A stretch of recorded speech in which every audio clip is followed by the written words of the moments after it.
Plastic জ্বলে নেই।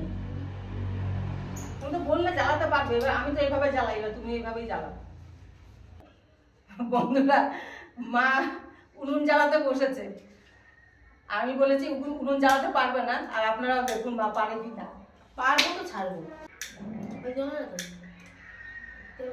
হ্যাঁ, তেল আছে, গ্যাস আছে, সব আছে। তোমার আগুন জ্বলছে না তো? উনুন জ্বালাতে এসছে, দেখো লাইটারই জ্বলছে না। বলো না, এটাতে কিছু নেই, পেট্রোল কিছু নেই। পেট্রোল নেই না, দেখি তো আছে নাকি পেট্রোল? হ্যাঁ, পেট্রোল নেই। হ্যাঁ, পেট্রোল নেই, বেশি গোটা নেই। পেট্রোল আছে, পেট্রোল আছে আছে। এবার হাতে লাগবে। না না না, এটা উপর দিয়ে দেবো না? হ্যাঁ, খড়িগুলো জ্বলবে না, তুমি না জানো জ্বালাতে, জ্বালাও। আমাকে জিজ্ঞাসা করছো কেন? সব প্লাস্টিক গুলোই জ্বলবে এখন, তোমার দেখো। জ্বলবে না মানে চেষ্টা কি না, একবার না পারলে দেখো শতবার। হ্যাঁ, বাহ, সুন্দর জ্বলছে তো। আসলে অভ্যাস নেই না। বাহ বাহ বাহ বাহ, আগুন জ্বলে গেছে, আগুন জ্বলে গেছে। জ্বালিয়েছে বন্ধুরা, উনুন জ্বালিয়ে দিয়েছে। এই খড়িটা খালি বারবার আমার পায়ের মধ্যে লাগছে। বেগুন নেই কি আকাল করেছে, ঘরে বেগুন নেই। বেগুনের ডাটি দিয়ে হয়তো। আরে বেগুনের ডাটিটা দেয় না, ডাটিটা দিয়ে যে সেটা তেলটা। আরে আমারও মনে নেই, দেখ দিয়েছি। বন্ধুরা দেখুন, এটাতে মাটি, পেছনে মাটি লাগিয়ে নিয়েছি যাতে না পুড়ে। বিহু বিহু বিহু, আসামের জাতীয় উৎসব বিহু।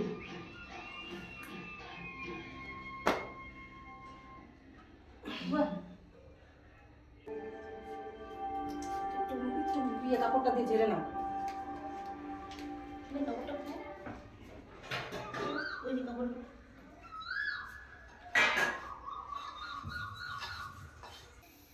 এখন দেওয়া যাবে? দিয়ে দেখো, আগুনটা কমিয়ে দাও, আগুনটা অনেকটা দিয়ে দিয়েছো কিন্তু।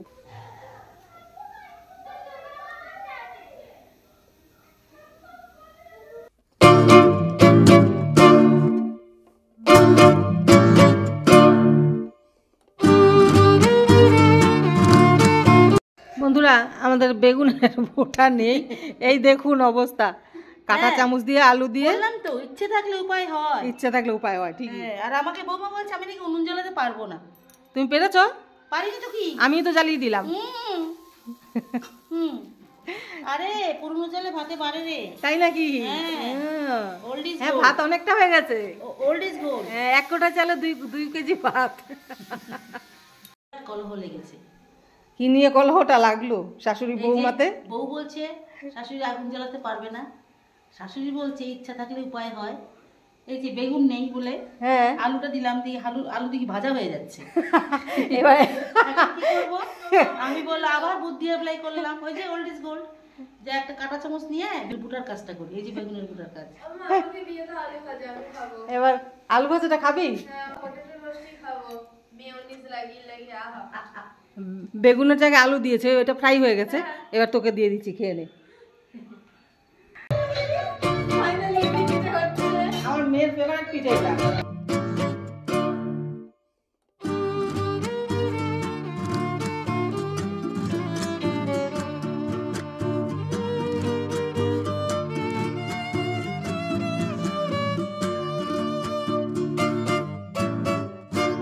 গুড মর্নিং বন্ধুরা। কাল রাতে আমরা শাশুড়ি আর বৌমা দুজনে পিঠে বানাতে বসেছিলাম। এবার টিউশন আছে, টিউশনের জন্য পিঠে বানাতে বসতে দেরি হয়ে গেছে, অনেকটা দেরি হয়েছে। বসেছি আমরা 9টায়। এবার শুধু নিয়মের পিঠাটুকু করে আমরা উঠে গেছি, যার জন্য আর পুরোটা দেখালাম না। আর পিঠে বানাইনি, আর কি দেখাবো।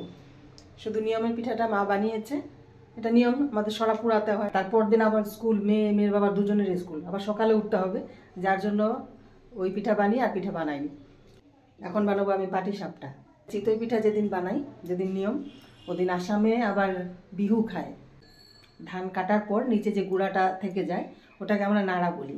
এবার ওটা দিয়ে একটা ঘর বানানো হয়, ওগুলো দিয়ে বাঁশের কঞ্চি দিয়ে একটা ঘর বানিয়ে ওখানে সবাই মিলে, পাড়ার ছেলে মেয়ে বউরা সবাই মিলে, মানে এখানে আমরা যেরকম ফিস্ট খাই ঠিক ওরকম খাওয়া দাওয়া হয় ওদিন রাতে। আর সারা রাত জেগে খাওয়া দাওয়া হবে। তারপর লোকের বাড়ি চুরি করতে যাবে, কারো বেড়া চুরি করবে, কারো ক্ষেত থেকে ফুলকপি আলু মূলো এগুলো চুরি করে নিয়ে আসবে, এনে রান্না করে খাবে। ওদিন সবাই করবে এগুলো। তারপরে জন্য রাতে কেউ ঘুমায় না, কারোর বাড়িতে ঘুম নেই, সব পাহারা দিচ্ছে গেটের বাইরে বসে বসে, কারণ কারোর বাগান থেকে কি নিয়ে চলে যাবে কোনো ঠিক নেই। আর ওদিন কেউ কিছু বলতেও পারবে না। এটা ওখানে চলে এই জিনিসটা দিন, বিহুর দিন, যেদিন আমরা পিঠে বানাই সেদিন। তা আমি খুব মিস করছি এগুলো, মানে আলাদা একটা মজা হয় ওদিন। এখানে তো আর ওগুলো নেই, বিহু নেই। এবার আমরা বিহু, মেয়ের বাবা বলছে বিহু খাবো আমরা, বিহুর দিন খাবো না, কারণ স্কুল চলছে, টিউশন আছে, এক্সাম চলছে। বলছে একদিন আমরা করবো, ফিস্টের মতো করে খাবো আমরা সবাই মিলে। ঠিক আছে, তাহলে চলুন এবার পাটিসাপটাটা বানাই। এদিকে আমি কড়াই বসিয়ে দিয়েছি। কড়াই আমি দুধ জাল দিয়ে নিয়েছি, সামান্য দুধ দিয়ে দেবো।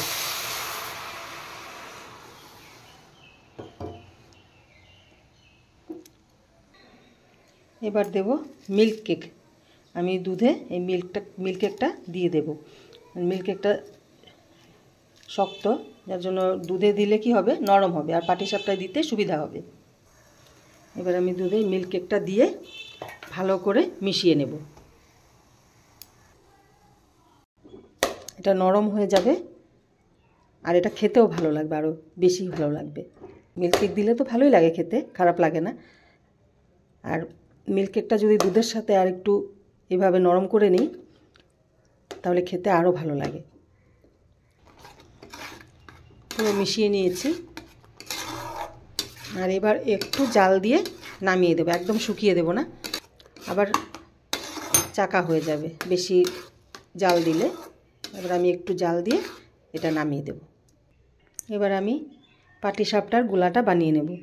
এখানে দিয়ে দিচ্ছি আমি 1.5 কাপ সুজি, 1 কাপ দেওয়া হলো, আর হাফ কাপ দিয়ে দেব। 1.5 কাপ সুজি দিয়ে দিয়েছি। এবার দেব 1 কাপ ময়দা। এবার দেব হাফ কাপ আতপ চালের গুঁড়ো। এবার আমি সামান্য নুন দিয়ে দেব। নুনটা দিলে কি হয়, পিঠে খেতে আরও বেশি টেস্ট হয়। এবার নুন দিয়ে সামান্য জল দিয়ে, আমি জল যতটা লাগবে পরিমাণ মতো গোলাটা বানিয়ে নেব। এবার দিয়ে দিচ্ছি জল।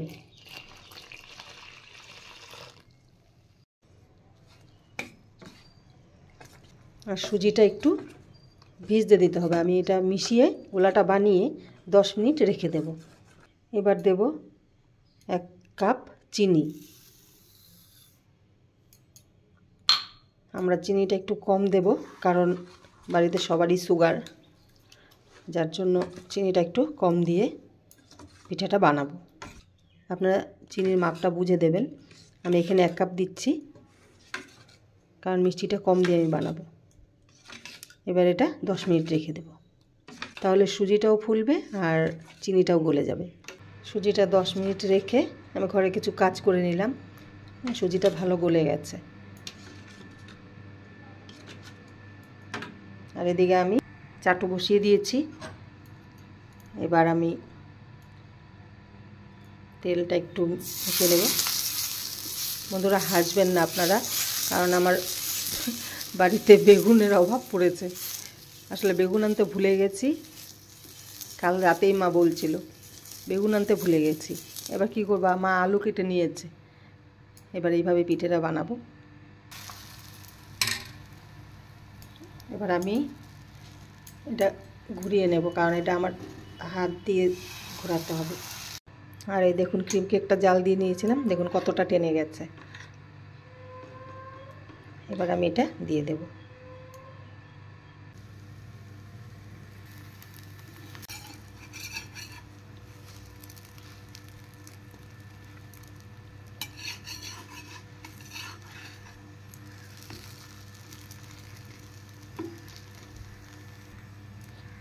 এই পাটিসাপটাগুলো মাঝখানটা লাল হয়ে যাচ্ছে, কারণ আমার চাটুটা অনেক মাঝখানটা পাতলা হয়ে গেছে, যার জন্য এই জায়গাটা লাল হয়ে যাচ্ছে। বন্ধুরা, আমার পিঠে বানানো কমপ্লিট। আর দেখুন কেমন হয়েছে পিঠে। পাটিসাপটাগুলো সাদা হলে আরও দেখতে ভালো লাগতো, হয়েছে লাল। আর এই পিঠেগুলো একটু লাল হয়েছে কারণ তাওয়ার মাঝখানটা একটু পাতলা হয়ে গেছে, যার জন্য পিঠেগুলো লাল হয়েছে। আমি কিন্তু চিনি দিয়েই বানিয়েছি, আপনারা পুরোটাই দেখলেন। আর কতটা মাপ পুরোটাই আপনাদের দেখিয়েছি। ঠিক এই মাপে আপনারা পাটিসাপটা করে দেখবেন, খুব সুন্দর উঠবে একদম পাটিসাপটাগুলো। তাহলে আজকের রেসিপি আপনারা দেখলেন, পিঠের রেসিপি। আজকের ভিডিও আপনাদের কেমন লাগলো অবশ্যই কমেন্ট করে জানাবেন। আর ভালো লেগে থাকলে আমি রোজ যেটা বলে থাকি অবশ্যই সাবস্ক্রাইব করবেন আর আমার পাশে থাকবেন।